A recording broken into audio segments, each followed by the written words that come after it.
বিসমিল্লাহির রহমানির রহিম।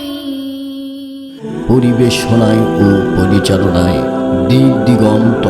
এবার ধরেন বাংলাদেশ জামাতে ইসলামের নেতাদেরকে যদি আল্লাহ পাক ধরেন, বর্তমান আমির হচ্ছে ডক্টর শফিকুর রহমান সাহেব, ওনাকে যদি আমার আল্লাহ পাক ধরেন আর বলেন, ও আমির সাহেব, দেশ ও জনপদের মানুষগুলোকে আপনি কোন দিকে ডাক দিয়েছিলেন? উনি বলবে, আমি আমার মতের দিকে ডাক দেই নাই, বাংলাদেশে একামতে দ্বীন প্রতিষ্ঠার জন্য ডাক দিয়েছিলাম। আমি আল্লাহর জমিনে আল্লাহর কোরআন প্রতিষ্ঠার জন্য ডাকছি। আমি শফিকুর রহমান সাহেব আমার ব্যক্তি জীবনকে প্রতিষ্ঠিত করার জন্য ডাকি নাই,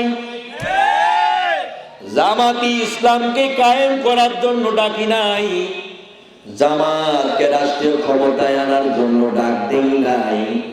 আমি ডাক দিয়েছিলাম আল্লাহর কোরআনটা যাতে রাষ্ট্রীয় মর্যাদা পায়, এই জন্যই দেশ ও জাতিকে ডাক দিয়েছি।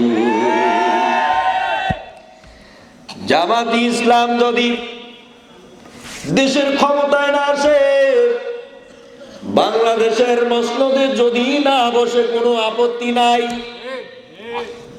আমার প্রিয় ভাইরা, আপত্তি শুধু একটা জায়গায়, বলতে হবে আমি আমার জীবনটার শেষ মুহূর্ত পর্যন্ত, মৃত্যু না হওয়া পর্যন্ত আল্লাহর জমিনে আল্লাহর দ্বীন কায়েম করার জন্য চেষ্টা করেছিলাম।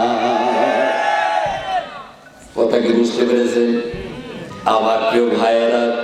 তাহলে এবার চলেন, যারা আল্লাহর জন্য জীবন দিয়া চলে যায়, আল্লাহর বিধানকে বাস্তবায়ন করার জন্য যারা মরে যায়, নিহত হয়ে যায়, কারো ফাঁসির দড়ি অপেক্ষা করে, কেউ আবার দেশ সারা দেশে থাকতে পারে না, এলাকায় আছে না নাই?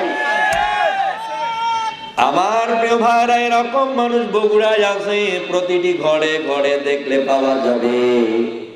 এই গ্রামে এমন একজন ব্যক্তি আছে যিনি এই ইসলামী আন্দোলন অর্থাৎ একামতের দ্বীন প্রতিষ্ঠার জন্য উনি এখনো পর্যন্ত দেশের বাইরে থাকে।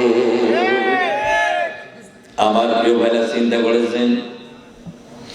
এবার চলেন, আল্লাহ পাক বলেন, আমি প্রত্যেকটি মানুষকে ধরবো এবং তার নেতাদেরকেও আমার সামনে দাঁড় করাবো, জিজ্ঞাসা করব, কি করে তুই আসছিস কবরে, বল। আর বলেন তো, যদি আপনি এভাবে সারা জীবন আপনি কোটি টাকার পাহাড় জমা করেন, আল্লাহর দ্বীনের জন্য যদি আপনি চেষ্টা না করেন, এই জীবনের যা কিছু করলেন সব বেকার হয়ে যাবে।